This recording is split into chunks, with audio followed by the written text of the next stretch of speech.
All right. Parshat Acharei Mot. This is this week's Torah portion.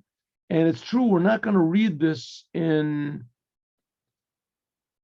Shul this Shabbat. This Shabbat's going to be Passover. So we're reading a special Torah reading for Passover this Shabbat, which, God willing, we're going to have to discuss what that is tomorrow at 3 o'clock. We'll discuss what it is in the Haftorah. Maybe at 3 o'clock we'll even go over the Haggadah a little bit. We'll see. But anyway, the Torah this week's Torah portion is Acharei Mot. In the beginning, it talks about the service on Yom Kippur, what the high priest does, the Kohen Gadol does in the Holy of Holies and in the Holy, his service on Yom Kippur, what he does. Takes the two goats and he sends one away, and the other one he sacrifices, and he goes into the Holy of Holies, lights incense. And it's the only time of the year when he goes into the Holy of Holies. He goes in 4 times. Okay, but then after that, it talks about forbidden sexual relations. A man can't have relations with another man. A man can't have relations with his mother, with his somebody, with his sister, with his with his aunt. I can't have relations. Okay, so we learned that yesterday, right? 20 prohibitions we learned yesterday. We went over it a little bit quickly, but we went over it. One sentence it says over here in this week's Torah portion, it says, Ushmartem mishmarti, that you have to make protection my negative commandments. Ushmartem, make like a fence. You should preserve prohibit my prohibitions, let's say. Shamartem is mishmarti. You have to make a prohibition on the prohibitions. What does this mean? This gives the rabbis the power. There's other places also. That it's a commandment from the Torah that the rabbis are supposed to make laws to keep people away from doing prohibitions. Especially nowadays, it comes, right? There's movements, if you want to call it, they claim to be in Judaism, that say, well, the rabbis make decrees, so we can make decrees also to make things more lenient, right? You don't have to. Well, that's what basically Christianity is, right? To take away prohibitions. The rabbis rarely made laws to make things more lenient. Very rarely. You have to look around and find the 99.99% of the decrees of the rabbis is to make fences around the Torah to make things more difficult, if not 100%. And that's what it says. Osem mishmeret lemishmarti. You have to make a fence around my negative commandments. That's where we get a lot of the laws of Shabbat, muktzah, and things like that on Shabbat. This is the foundation from the Gedorim V'Saygim D'Rabbanan. This is the foundation, this is the source of the laws that the rabbis make up, to the degree that the Maimonides says that all of the laws that the rabbis make are really from the Torah. They're all from the Torah. Because you're doing the commandment from the Torah of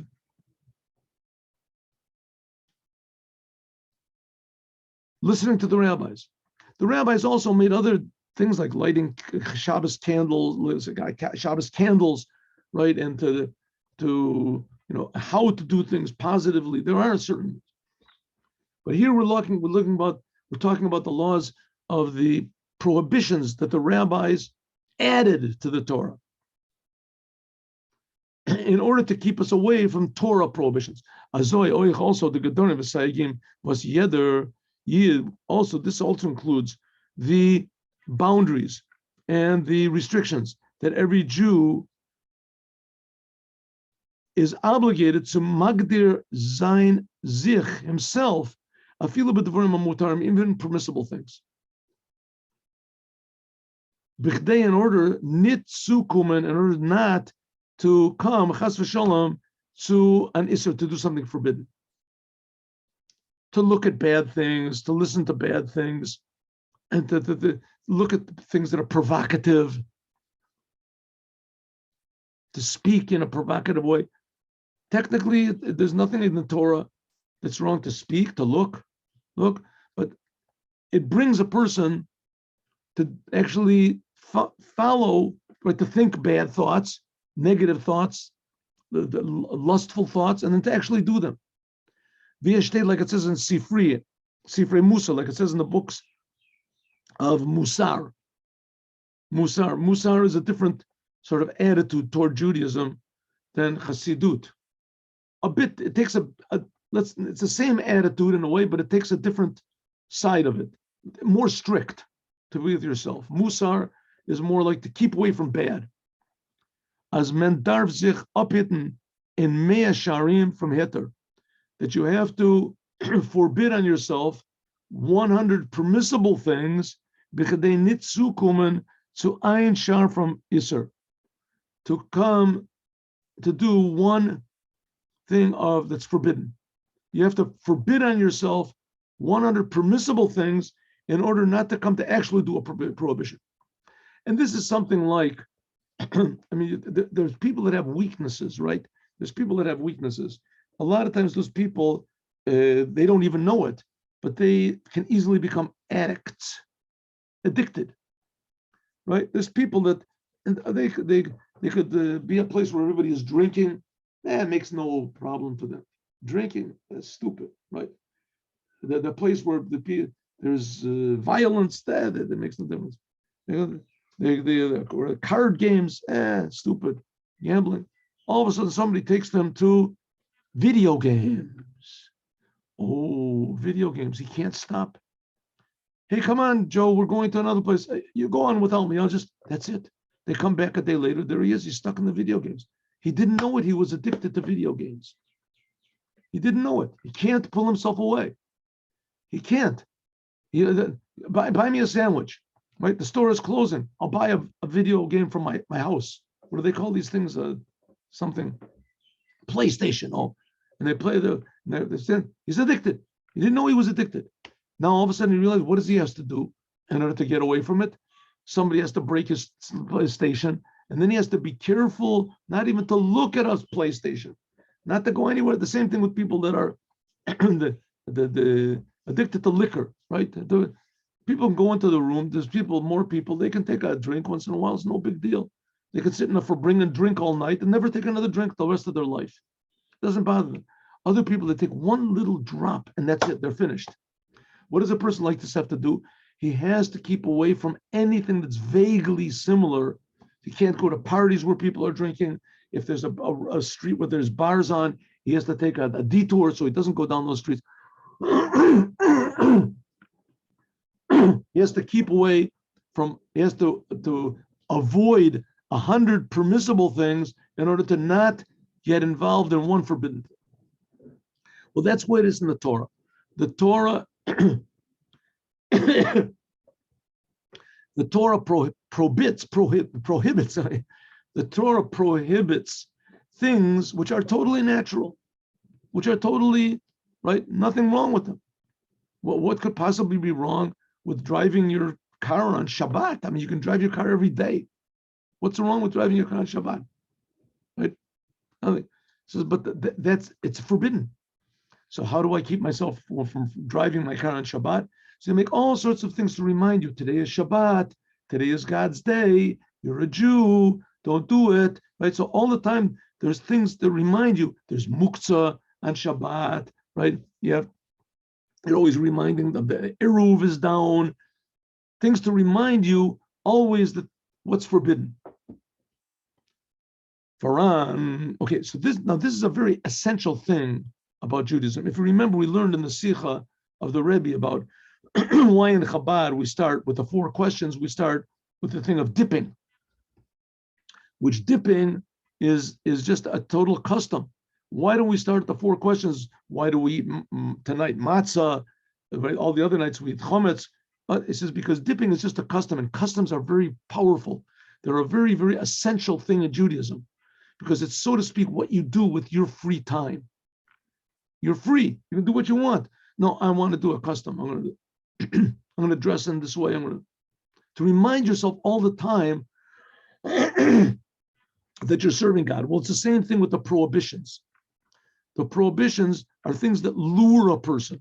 A person does automatically. So you have to make, the rabbis made laws to prevent us from doing this. One of the things is a kippah, putting a yarmulke on your head, right? A kippah. What do you have to put a kippah on your head? To remind us that there's something above our head. It's called a kippah is called a yarmulke, yiri malka, fear of the king. To remind us that God is above us. Our intelligence goes up to here, and God is above my intelligence. You have to wear it. No commandment, right? It's a custom, very strong. It's a thing the rabbis instituted, right? To cover your head over it. And there are some people, Faran, Vasainen, Batus, that they make a mistake. Untitled, they say, what do you have to look for more prohibitions? Why do you have to more restrictions? In the other door. Okay, let's say you want to be a religious Jew. What the rabbi said, okay, there's another sentence that says you should not turn from what the rabbis tell you. Of course, it has to be a genuine rabbi. As Darfman aber euch nit zu viel medaktek sein in them. Good, the rabbis made decrees. But why do we have to make all sorts of customs and things like that on our own? What do you have to watch your eyes and watch what you say? Enough. Barum, as says doch mer nit via the rabbanan. It's only a rabbinical thing, and right, it's only rabbinical, and even how much more so if you make up new things on your own. It's enough what the Torah said is forbidden. You don't have to make it, especially nowadays they have hechsher, right? Hechsher. Foods. These people don't eat from the hechsher of the other people. Sometimes it gets into politics, but generally speaking, people that are not God-fearing people to the level that I think they should be, as I can't eat the food that they say is kosher. I mean, it's kosher, come on. I mean, these people, they keep Shabbat, but they're not really, really careful. Right? They're willing to make little leniencies here and there, So I'm not going to eat that food. Why not? It's 100% kosher, absolutely nothing wrong with it. Right? Nothing wrong with it. Says, okay, according to this rabbi, you're right, and this rabbi is a nice person, but I know he's a little bit lenient. I'm not going to eat from that food. And some people say, what do you have to be more strict for? What do you have to be more strict? Be more lenient, right?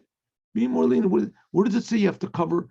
You open up a button on your shirt. It's such a big deal. You can't grow a hair that's long, right? But what's the problem?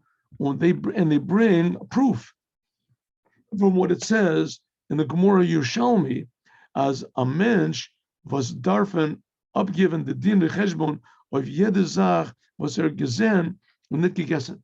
It says in the Talmud Yerushalmi that after a person dies, that he has brought everything that he could have made a blessing on in this world, and he could have gotten pleasure, made a blessing, and you didn't do it, so you're going to pay the price. So what are you making forbidden? These types of food, just because it doesn't have a hechsher that's according to your standards, it doesn't have a stamp of approval it has a stamp of approval from a rabbi. The person keeps Shabbos. That's enough. I'm not going to eat it. He says, okay, but you're going to pay the price. You're going to go to heaven, and you're going to have to explain why you didn't make a blessing on all this food. Why do you make these restrictions? Noch mehr, even more, they say, azoi vi oisfiren, als is doch sehr schwer. In order to do what it says in the Torah now is difficult. Is nitkadai, it's not worthwhile. Marbazai chumas, to make things more difficult, and idurim, and try to be more and more special. Durach dem can menachas v'shalom for another dikar. By means of this, you can throw away the main thing, right? You throw away the main thing. You tell a person he has to wear a kippah all the time. What for? Right? You have to pray in the morning in a shul, in a synagogue. Well, you can put on tefillin and say Shema Yisrael. That's enough. It's true. That's enough, right? What do you have to add on these other prayers for? Enough. You're making things too difficult for us, right? The mikar is too viel chumus, too many severities can enough bring in as men zal and ganzen avek from derech Torah chas v'shalom. Person can be totally far from Torah. Right? I mean, you just put too much on the person, and a person says, "Enough, I'm finished. I don't want to have anything to do with this Torah and commandments. You're telling me where I can look and what I can see. I shouldn't put a television in my house. I shouldn't watch this program. I shouldn't do this. Leave me alone. I have my own personal life. Right? I'm living for the Torah is for me. I'm not for the Torah." A person that says that, when they bring in and you can bring a proof. What's the proof that too many restrictions is bad? From the sin of the tree of knowledge. What happened over there? That's the source of all the sins. How was there addition that brought to a subtraction? How? As durch dem was men and zugegeben zelegt an Isser was der Eberster hat nicht geheißen by means of putting on a prohibition that God didn't say, as men hat zugelegt zum lo tochel mimenu the lo tigu bo. Is always gekommen the chet. What happened? God told man not to eat from the tree. The snake, man told his wife that God said, don't eat from the tree. Don't eat from the tree. You can eat from all the trees of the garden. From this tree, don't eat. Okay, let's take the simple meaning that that's what it was. There was a big garden. There was actually trees with real fruits. And God said, whatever reason God meant, don't ask questions. God said, don't eat from this tree. Don't eat. That's all. And his wife knew he shouldn't eat. Came along the snake, and the snake said, did not God say, don't eat from the tree and don't touch it? And she said, oh yeah, don't eat and don't touch it. So he said he pushed her, the snake pushed her, and she touched the tree, nothing happened. Nothing whatsoever. He said, see, the same way nothing happened when you touched it, also nothing's going to happen if you eat it. And that there came the sin. And it was by adding too much as it ended up that he lost the whole thing. No, so it's the same thing now. What are you being so strict with Judaism for? Right? You have to walk around with a kippah on you. You have to put tzitzis on your. You have to walk around with tzitzis. The law is that if you have a four-cornered garment, and you wear it, and it's a certain size, then you have to put on tzitzis. So don't wear the garment. If you don't wear the garment, there's absolutely no obligation to put it on. But the rabbis say it's a good thing to buy a garment and to put it on. So you say, no, let the rabbis do it. What do I have to do it for? They want to be special. Let them be special. What do I have to do it? Why do we have to add on all these things? I'm going to come to do the sin like the sin of the tree of knowledge, adding on too much. Well, says the Rebbe, what are you going to answer to that? The taina is aber aggressor toes. These ideas, these claims are a big mistake. And for what's the reason? All of these restrictions and the fences which are on the restrictions, they're all given from God. Mitzad dem lav, from lo tasur, from this commandment, do not turn away from what the rabbis say. Also the decrees of the Rabbanim, they have a power and a severity, in some ways they're more even severe than the laws of the Torah.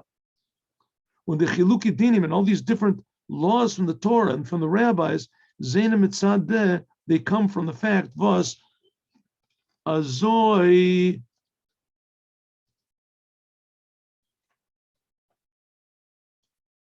had the Torah, because the Torah had gezakt.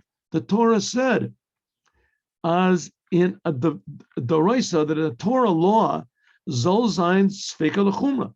Anytime you have any doubt in a Torah law, you have to be severe, strict on yourself. When in a Rabbanan, but from the Torah, from the laws of the rabbis, you can be lenient. Why? Not because the laws of the rabbis are less severe. It just happens to be a detail from the Torah that the rabbis must make up laws, and they have the same power as the laws of the Torah. But if you have a doubt, and if you did a rabbinical law or not, then you don't have to. You can be lenient. And if you have a doubt, if you did a Torah law, then you have to be severe. But that doesn't mean that one is more severe. That's just a detail. Also, like the obligation was yeder ein, which every Jew has to also put on himself, even in permissible things. For whom orich does, because also this, it's also a commandment from the Torah. Ushamartam et mishmarti. You have to take care and give heed to keep away from anything that might even bring you to do a sin. Nosaf orich there ase. One of the examples is friends, right? If you have friends that they might lead you to do bad things, is you have to keep away from them, right? But you can be with your friends and not do any bad things, but still it has an effect on you. Schools, that's one of the reasons why it's not a good thing, at least it used to be. The Rebbe very strongly discouraged going to university, because he used to, unless you have a purpose there and etc. But because university, it's true you learn, but there's all sorts of bad things that are going around in the air. But there's no prohibition. There's no prohibition. But because of the surrounding, so therefore the Rebbe says, therefore you have to try to also how do you say, fence yourself, make a fence for yourself and control yourself not to come close to do something that's forbidden. Nosaf oich der ase, also the physical, the positive commandment from kadoshim to you. It's a commandment in the Torah that you have to make yourself holy. You have to sanctify yourself, excuse me, in what is permissible to you.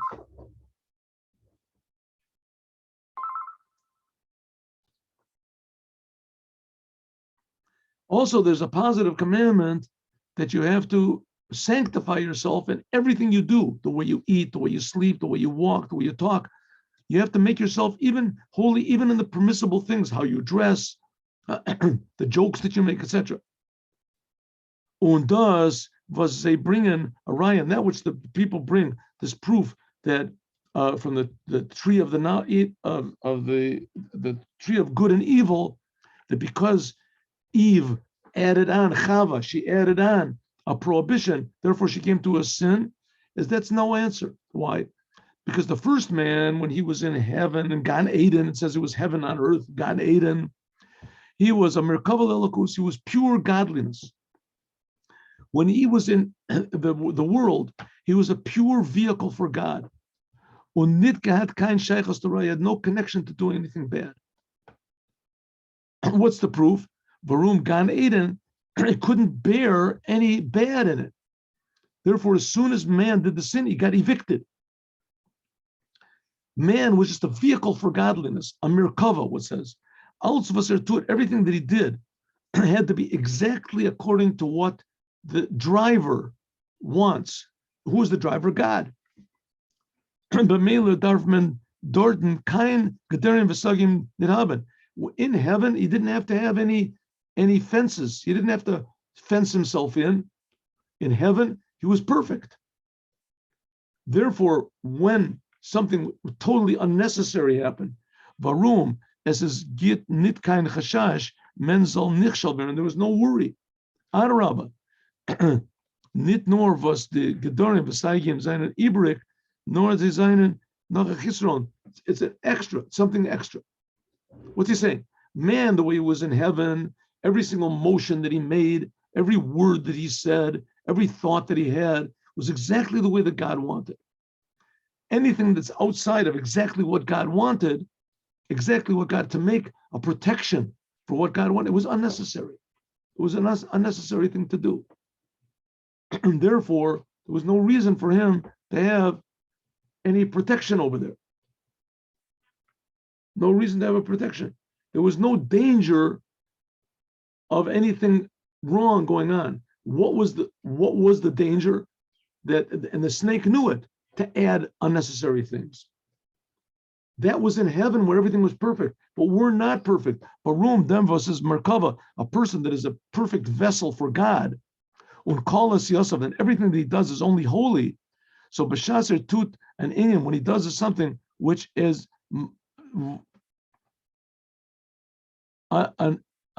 Tut and Inyan is Imaila. Everything that he does elevates him. Undurach dem was is monea, by means of preventing himself from doing something good, touching the tree, for instance. if touching the tree was a holy thing, you could do it, no problem. It was just forbidden to eat it. Touching the tree was all right. The reason that the snake tricked Chava was not because she touched it, because he said it's forbidden to touch it, right? That's what God said. And God didn't say that. Then when he pushed her and she touched it, he said, see, God is wrong. God is wrong about touching. He's also wrong about eating. When man was in heaven, everything he did was perfect. He didn't have to have any protection. He didn't need any protection. It's like a person going to in a running race and putting on armor, right? Like what are you putting on armor for? Because maybe somebody's going to hit me with a sword. This is a running race. There's no swords here. What are you putting that on for? Can't take any chances. Of course, he's going to lose, right? Man, that was unnecessary for him to, because there was no danger of anything wrong. Everything that he did was perfectly holy. To take unnecessary precautions was not necessary. But now, dart aber vuar darf sein gedorim. But in a person where we do have to have fences, yaben zayin is yamaila. It's a good thing. So here the Rebbe is. What's the Rebbe pointing out? This is this week's Torah portion. The Torah portion has the commandment of listening to what the rabbis say. The rabbis, they have to make fences around the Torah, and you yourself have to make fences when you see that something is difficult for you. So you have to keep away from it. You have to keep away from it. And what can you do? That's what life is. A person can say, come on, the main thing of life is to just do, be happy, be open, right? Do whatever you want to. It says by means of doing that, eventually a person can come to the worst possible sins that there are. God forbid. Therefore, we have to make fences in order to keep ourselves away from prohibitions. We make a fence to a fence.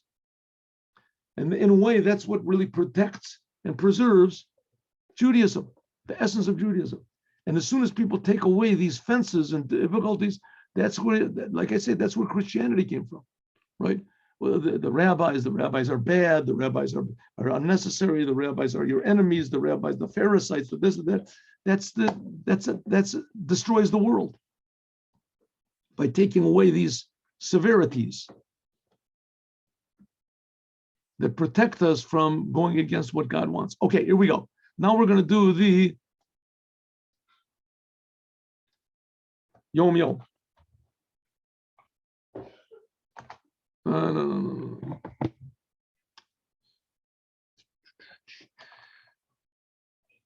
Here.